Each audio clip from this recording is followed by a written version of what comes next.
Olá! Estamos começando a melhor aula do MTech. Com certeza! A aula de arte comigo, a professora Cláudia Cedrais e a assistência da professora Elci Paim. Vamos ao nosso momento de exposição dos conteúdos.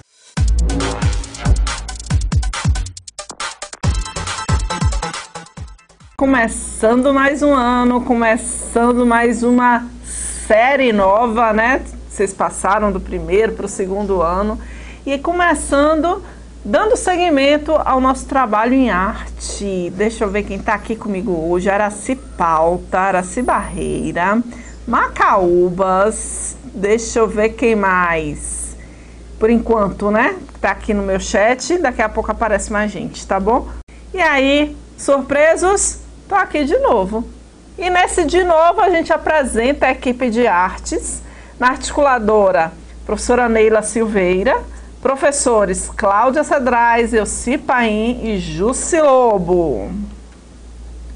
Na primeira série matutino, segunda série matutino, professora de vida é o Cláudia Cedrais, professora assistente Elci Paim e Jussi Lobo. Desculpem aí, tá bom, gente? Mensagem da aula de hoje. A porta. Mensagem da aula de hoje. Olha aí. Mensagem para a gente levar, ó, para o resto da vida. Ter foco, força e fé. São três coisas que a gente precisa o tempo todo, em todas as situações da vida da gente. Foco, ou seja, ter um objetivo para alcançar. Estabelecer um objetivo, uma meta e direcionar todas as ações para realizar aquele objetivo. Força, para nunca desistir de lutar. Então a gente tem que ter força para poder enfrentar todas as adversidades, enfrentar todos os obstáculos que vão aparecer no meio do caminho que a gente estabeleceu, né? No meio do percurso que a gente vai ter que seguir para alcançar nossos objetivos. E fé para manter a gente de pé. Manter a gente de pé com consciência, com tranquilidade, com calma. Acreditar que é possível sempre. Então, esse ano, bora ter foco, força e fé. Certo? Combinado? Então, bora lá. Equipe de artes! A equipe de artes do MTech é formada pelas professoras Elci Paim, Cláudia Cedrais, olha ela aí, e Jussi Lobo. Quais são os assuntos que a gente vai estudar nessa primeira unidade? Nessa primeira unidade a gente vai estudar conceitos da arte, certo? Leitura de imagens, elementos da comunicação visual, realismo nas artes visuais e fotografia. Esses são os conteúdos que a gente vai estudar, os assuntos que a gente vai ver nessa primeira unidade. Deram o print? Então, bora lá. Hoje a gente vai visualizar, né, os conceitos da arte. Os conceitos da arte. Bota aqui na minha imagem. Esses conceitos da arte, na verdade, a gente viu no ano passado, né? A gente vai relembrar esses conceitos. Nós vimos no ano passado que cada período da história, o homem vai organizando a história dele em períodos, em séculos, em épocas, em movimentos artísticos, em estilos artísticos. E cada um desses períodos e cada um dessas épocas vai ter uma forma diferente de pensar a arte, de pensar o artista, de pensar o observador. A gente viu ano passado como houve essa variação, essa mudança, né? E a gente vai acompanhar, vai relembrar essa variação, essa mudança, através de frases de artistas e das obras dos artistas. Então a gente vai fazer esse resgate, essa rememoração, tô inventando um monte de palavra nova hoje, essa lembrança do que a gente viu no ano passado sobre a arte, como ela muda o foco dela, a importância dela, o papel dela na sociedade, o papel do artista na sociedade, o papel do observador na sociedade, como ela muda através do tempo. através das sociedades. Ok? Então, bora lá. Interessante também, Cláudia, é que o material também, né, que é utilizado. Então, o artista ele vem acompanhando a sociedade, as mudanças, as evoluções. Não é só a forma de pensar, mas de produzir arte também. Exatamente. Hoje é a nossa aula número 1, certo? O tema da aula é arte dos artistas. Conteúdo da aula, os conceitos de arte. E qual é o objetivo da aula hoje? Que vocês revejam diferentes conceitos da arte através da produção dos artistas e apresentar os elementos que compõem as obras de arte. Ok? Tranquilo? Então, esses são os dois objetivos. A gente vai rever esse conceito de arte através da produção dos artistas, das frases dos artistas. Eu tive cuidado de pegar frases de artistas para a gente ir acompanhando essa mudança na forma de produção, nos materiais utilizados, na função do observador, do artista, da obra em si. E também apresentar os elementos para a gente compreender a arte. Quais são esses elementos importantes para a gente compreender uma obra de arte? Que a gente já deu uma sondada no passado, a gente já viu alguma coisa no passado, mas hoje a gente vai sistematizar esse conhecimento. Então, vamos lá começar a nossa aula número 1. E aí eu vou perguntar para vocês, o que é arte? Vocês já tiveram um ano de aula de arte, não é isso? E aí vocês vão me dizer o que é arte. Pensa direitinho aí. O que é arte? O que é arte? O que é arte? Me contem. Estou esperando. Elabora uma frase bem bacana aí. Explica para mim o que é arte. Dança, música, certo, Hugo? Aí são as linguagens artísticas.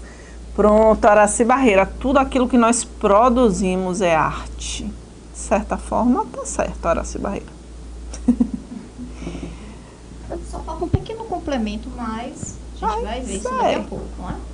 É. Para a nossa sociedade, o nosso conceito de arte não engloba tudo aquilo que nós produzimos, né? Talvez na cultura indígena, talvez isso seja mais adequado. Tudo que eles produzem é arte. Mas para a gente separa um pouco, a gente classifica de outra forma a arte. Quem pode dar outro palpite? Bora lá. Peter Behrens diz o seguinte: a única linguagem de uma cultura estabelecida e madura é a arte. Vocês concordam com isso? A partir do que a gente viu ano passado, vocês concordam que a única linguagem de uma cultura estabelecida e madura é a arte? Que as outras linguagens não são importantes? Me contem. E aí eu trago como talvez exemplificação dessa frase do Peter, esse trabalho que foi encontrado numa tumba egípcia, certo? Que é um desenho de um pátio, né? Que tem um lago no centro, tem árvores em volta, que tem uma maneira própria e particular de produção da imagem, os egípcios, porque para eles não era importante representar as coisas como a gente via. O importante para os egípcios era representar as coisas de modo que a gente pudesse identificar essas coisas. Então, observa com atenção essa imagem, certo?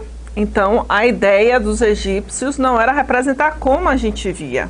Então, a função da arte era deixar registrado as coisas de forma que a gente pudesse reconhecer o que existia, certo? Por isso que os peixes dentro do lago, se a gente for olhar uns peixes dentro do lago, a gente não vai ver eles assim, né? Porque eles não nadam de ladinho.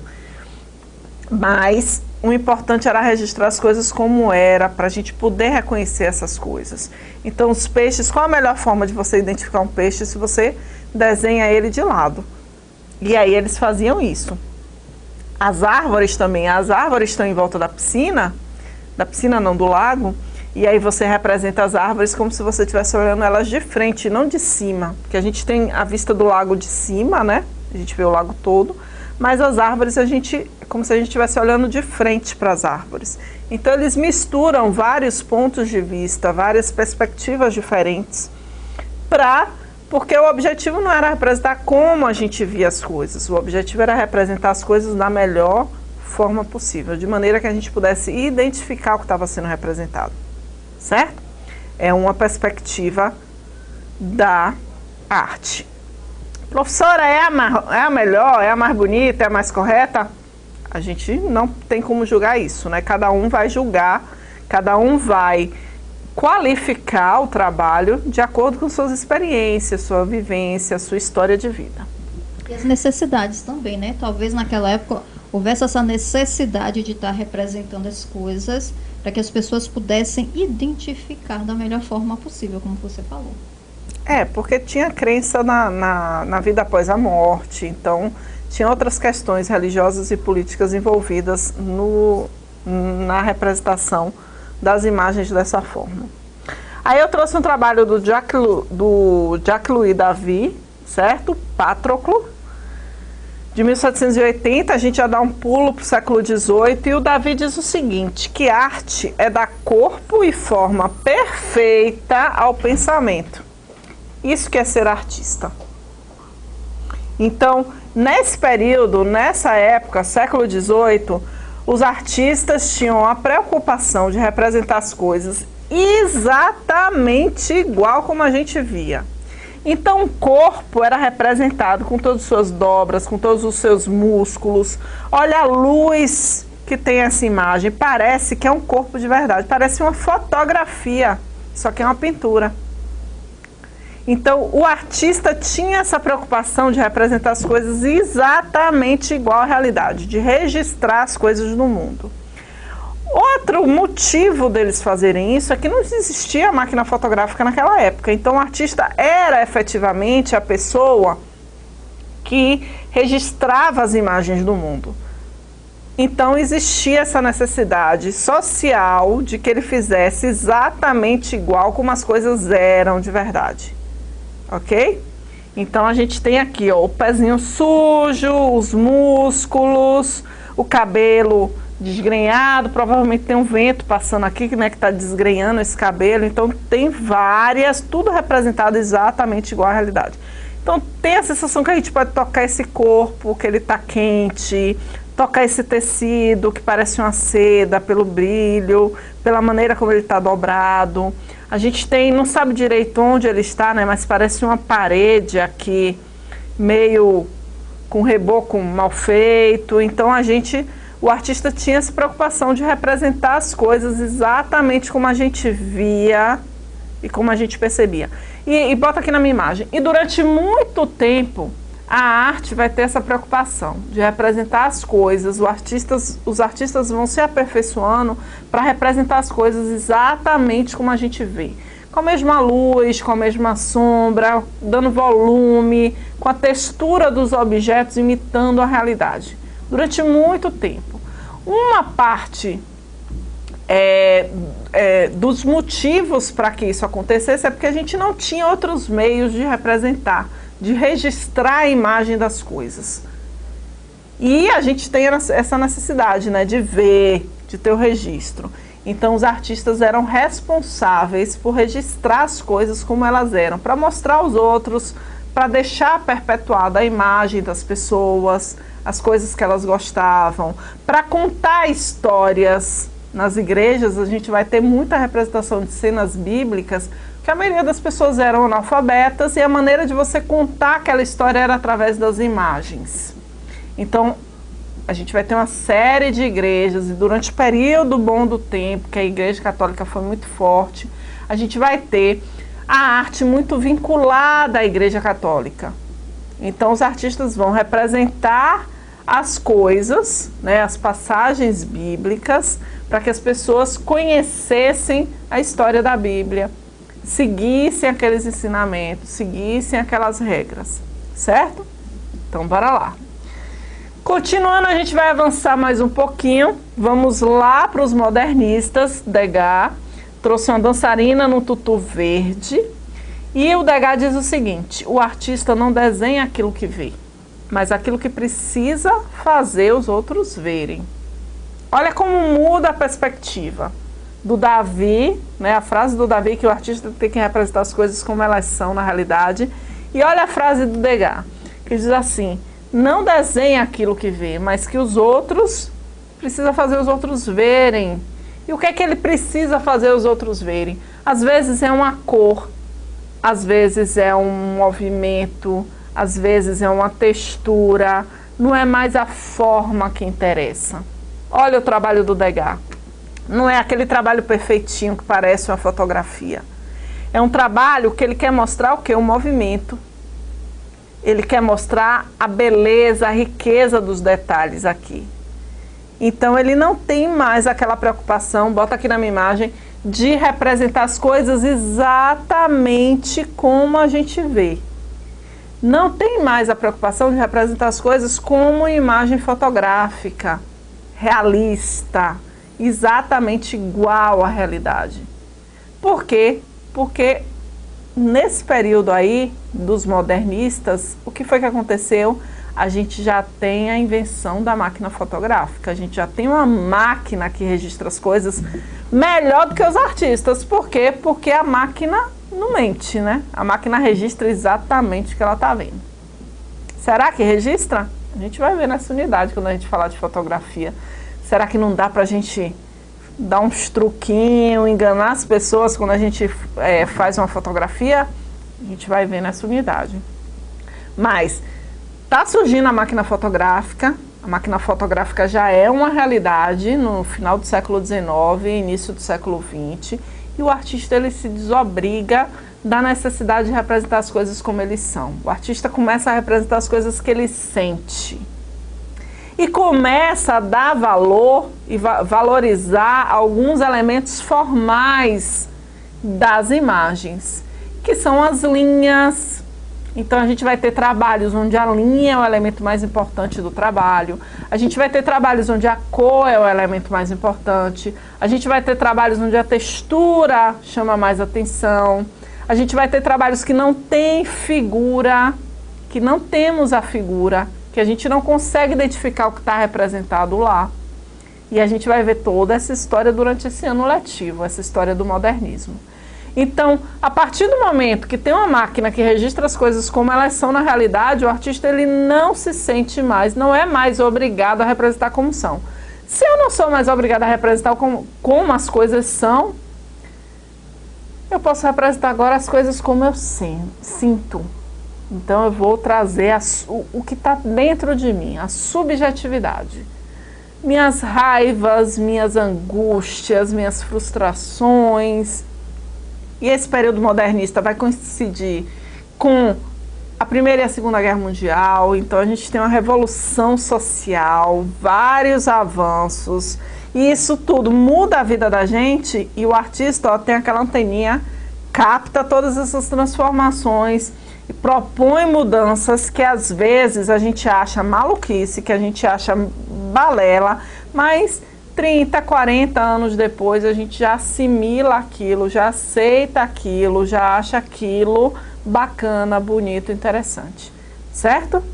Então bora seguir nossa história aí da arte, né? De como a arte vai mudando através dos tempos. Aí eu trago Paul Klee. Paul Klee já não vai representar, faz parte lá dos modernos, final do século XIX, início do século XX. E Paul Klee diz o seguinte: a arte não reproduz o que vemos, ela nos faz ver. Então a arte ela vai trazer coisas que a gente não está acostumado a ver. E aí vai surgir o quê? O abstracionismo. E olha que interessante o trabalho do Paul Klee. Parece alguma coisa que a gente conhece? Depende das nossas experiências e nossas vivências. E aí, a partir desse momento, o observador deixa de ser apenas um admirador do trabalho e ele passa a interagir com a obra também. Ele tem que trazer todos os sentimentos, todas as emoções dele para dialogar com o trabalho. Que é o que a gente faz nesse trabalho do Pauclit. Algumas pessoas vão ver uma colcha de retalho. Algumas pessoas que já viajaram de avião vão ver um campo, né, um campo, uma plantação vista de cima. Algumas pessoas podem ver um calçamento irregular, escadaria. Então, cada um vai ver alguma coisa de acordo com suas experiências e vivências. E a partir desse momento que o observador deixa de ser apenas um apreciador do trabalho e passa a ser importante também nessa relação, porque ele vai interagir com o trabalho. Porque ele vai ver coisas que às vezes o artista não tinha pensado daquela forma. Certo? Braque, outro modernista, que vai trazer outras revoluções, que a gente vai ver mais sobre Braque durante esse ano todo, né? A gente vai estudar esses modernistas, as revoluções que eles fizeram na maneira como a gente pensa a arte e produz arte. E o Braque diz o seguinte: a arte é feita para perturbar, a ciência tranquilizar. Então, Braque diz o seguinte: a arte não tem que dar resposta. A arte tem que fazer a gente se questionar, provocar a gente, trazer coisas que normalmente, perspectivas, cores que normalmente a gente não tem acesso. Trazer um outro olhar sobre a vida. Já a ciência não. A ciência tem que responder às dúvidas que a gente tem. A arte tem que provocar as dúvidas. E olha o trabalho do Braque como é. Olha, é um figurativo, a gente vê casas aqui, mas são casas construídas de uma maneira completamente diferente. E a gente vai ver tudo isso no segundo ano. Estão vendo que a gente tem muito assunto bacana nesse segunda série. Eu vou para Paulo Volcker, trouxe um trabalho do século XVIII, né? Não é moderno, mas o Volcker diz o seguinte: nada existe a que se possa dar o nome de arte. Existe apenas o artista, que é outra provocação que vai acontecer aí nesse processo da arte. Que a obra de arte já não vai ter tanta importância. O que vai importar é o artista. E se o artista importa, bota aqui na minha imagem. Se só o artista importa, não importa a obra, o que vale num trabalho é a assinatura do artista, se o artista é conhecido. Se ele diz que aquilo é arte. E se é o artista que diz o que é arte, qualquer coisa que o artista pegue e diga que é arte, vai se transformar em arte. Ó que louco, que maluquice. Não é maluquice, é uma outra perspectiva. É uma outra perspectiva que vai inserir os objetos comuns do dia a dia na categoria de obras de arte, porque o que vale é a intervenção do artista.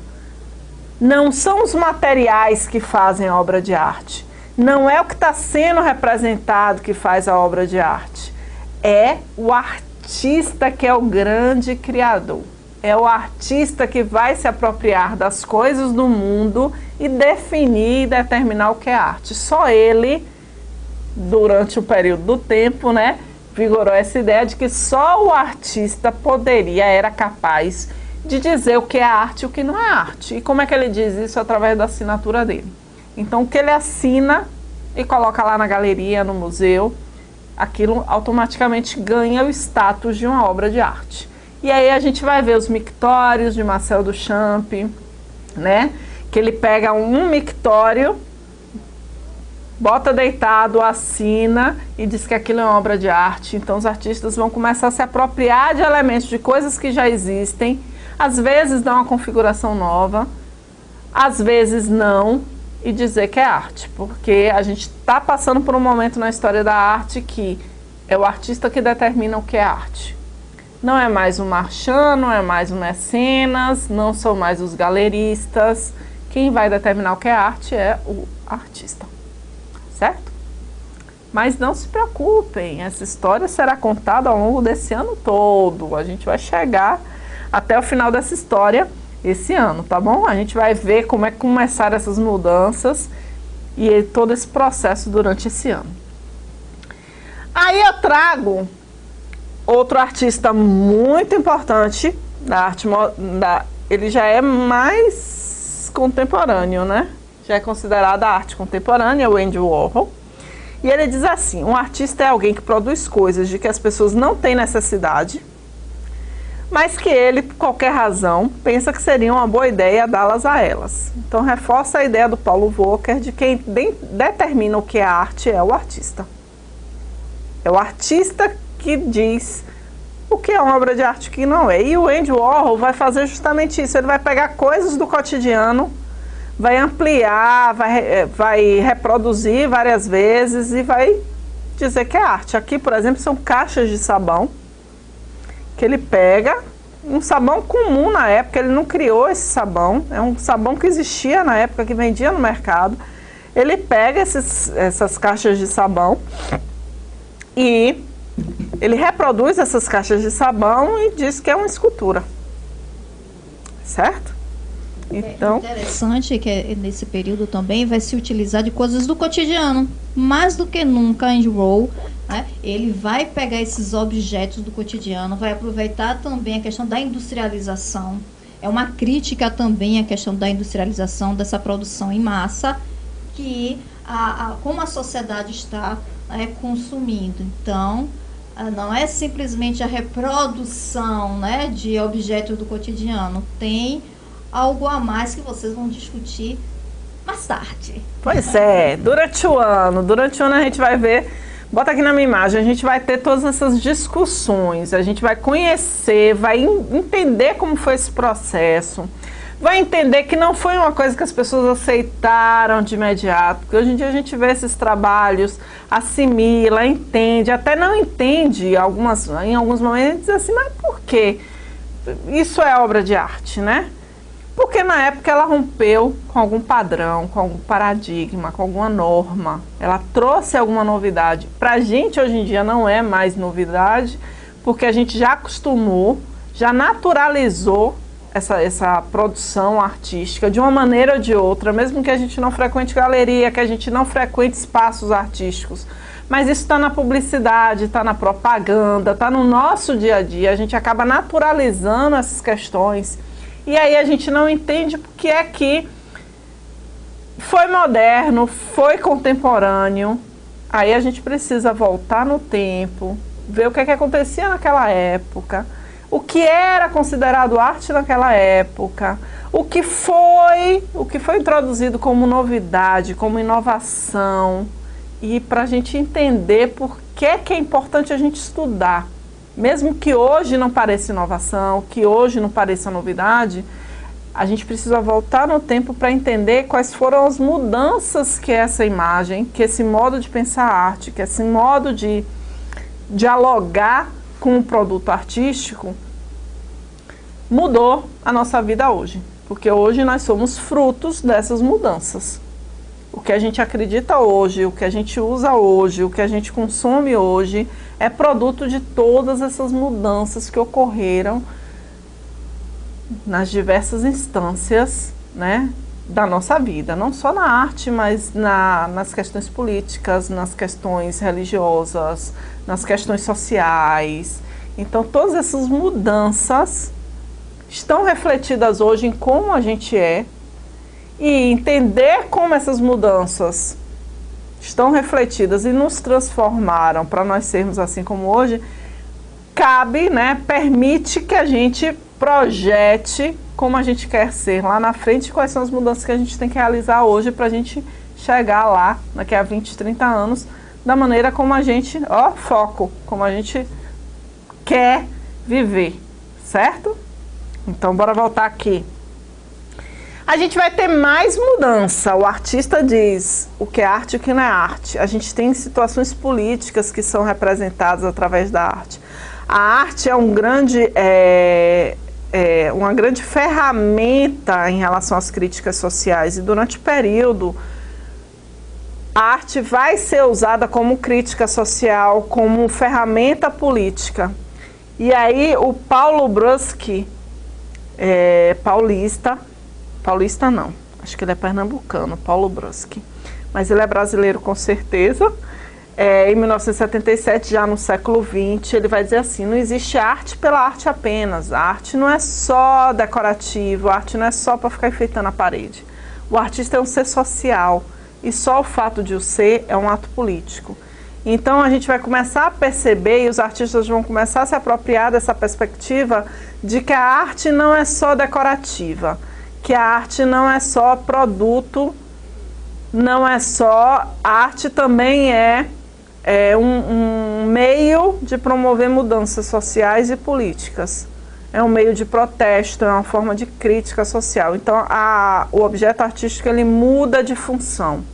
Ele vai ganhar novas funções.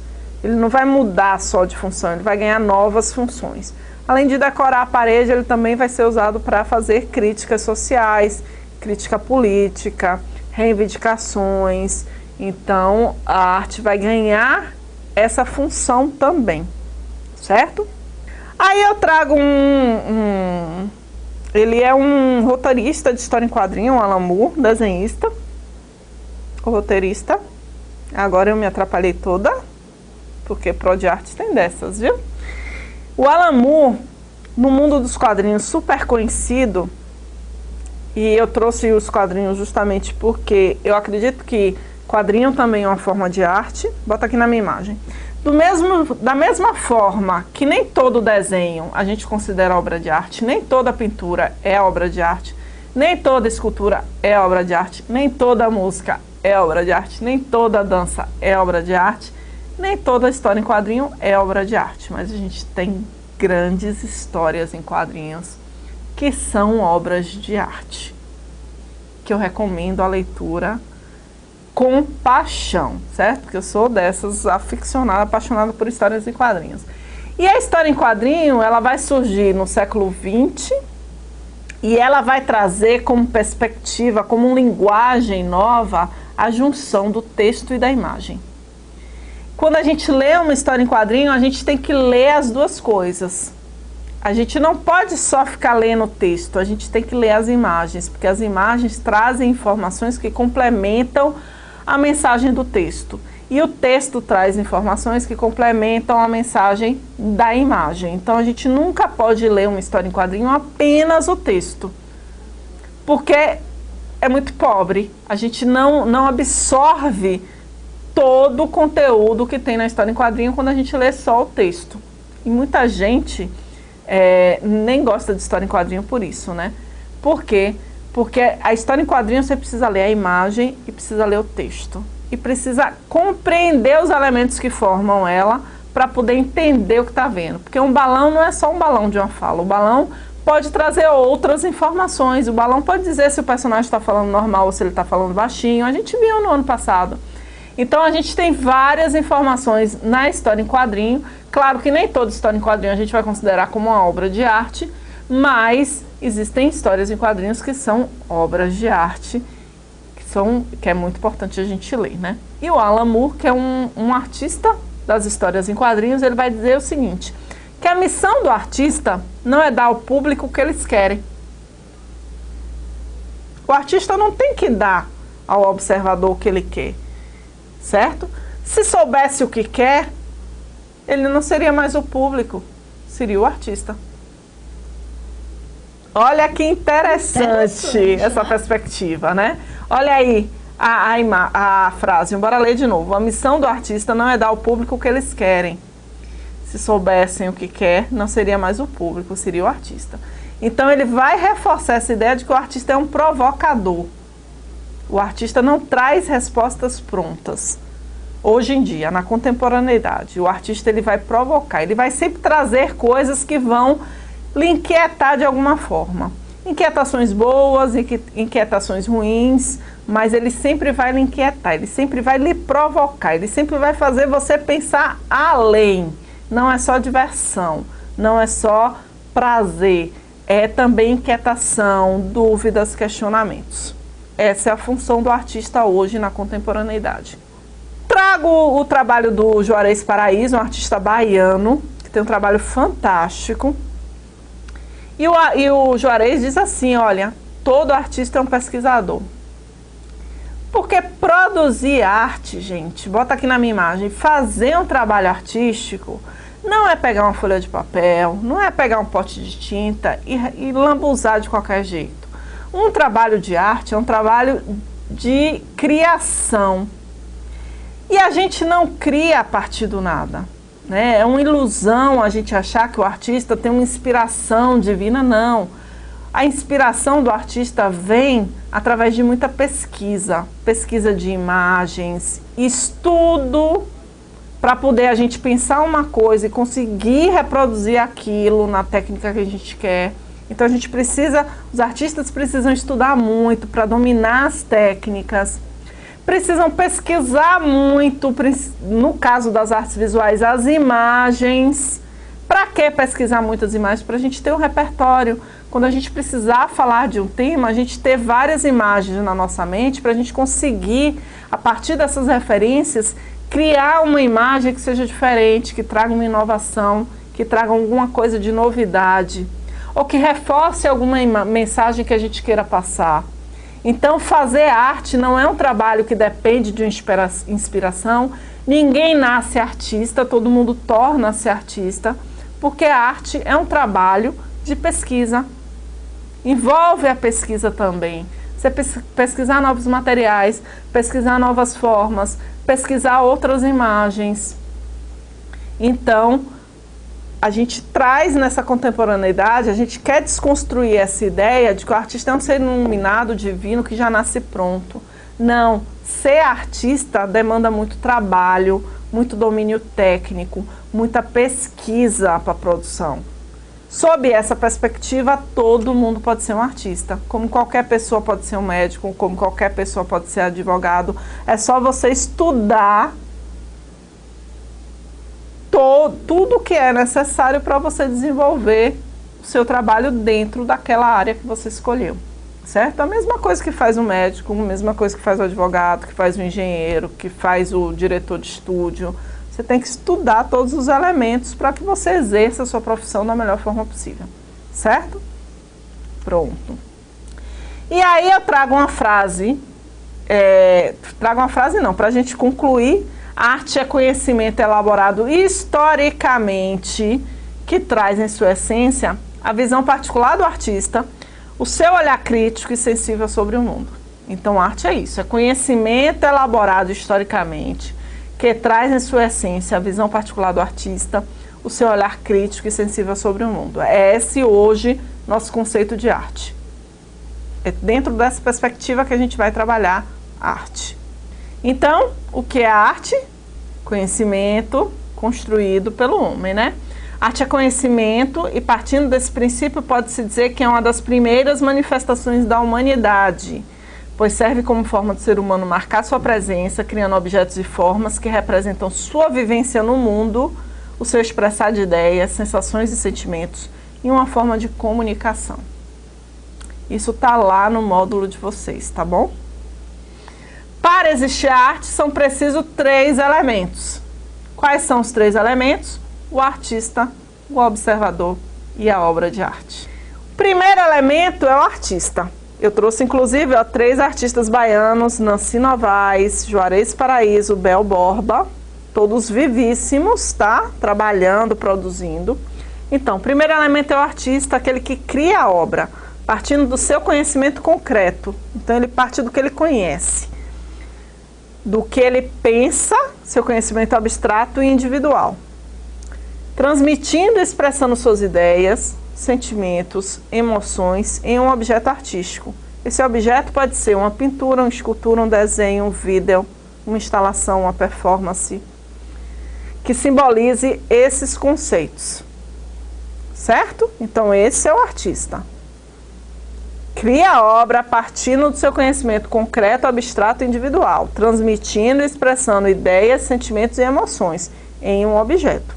O outro elemento é o observador, nós, que faz parte do público que tem o contato com a obra. Partindo no caminho inverso ao do artista. O artista vem do mundo e transforma o mundo em um objeto. O observador vai, a partir do objeto, conhecer o mundo. Então, observa a obra para chegar ao conhecimento de mundo que ela contém. Não é o conhecimento do mundo todo, o conhecimento de mundo que o artista colocou naquela obra. A gente vai observar aquela obra e a partir do mundo ali do artista, né, que a gente pode dizer que é o mundo do artista que ele representou naquele objeto, a gente vai conhecer. A partir do objeto a gente conhece o mundo. O artista vem do mundo e cria o objeto. A partir do objeto que ele criou, a gente vai conhecer o mundo. E por fim, a obra de arte ou objeto artístico faz parte de todo o processo, indo da criação do artista até o entendimento e apreciação do observador. Para existir um artista e um público, a gente precisa do objeto artístico, certo? Esse objeto artístico vai representar o mundo do artista e vai apresentar um mundo novo ao observador. Referências da aula de hoje.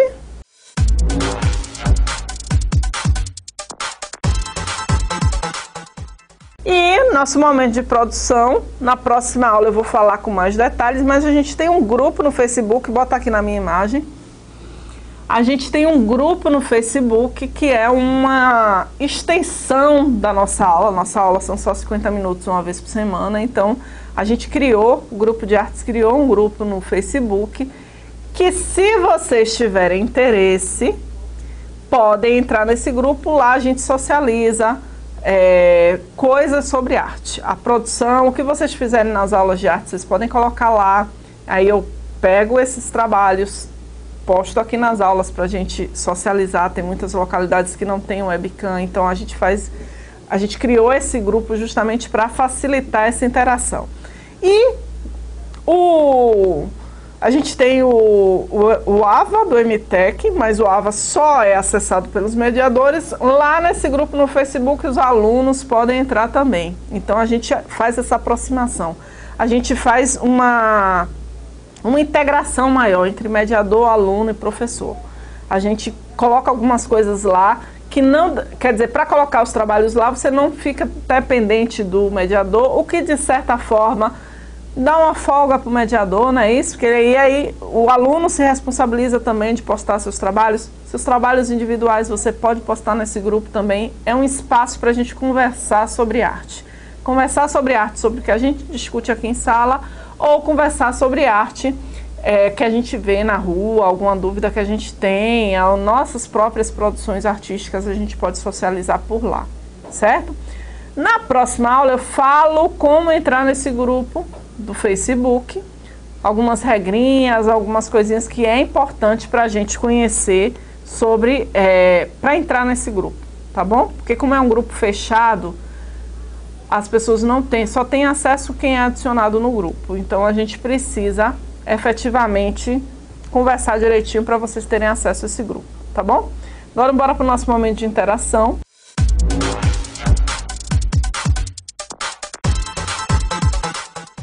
Pronto. Finalizando mais uma aula. E para a gente fechar essa aula com chave de ouro, a gente vai para a síntese com a professora Elci Paim.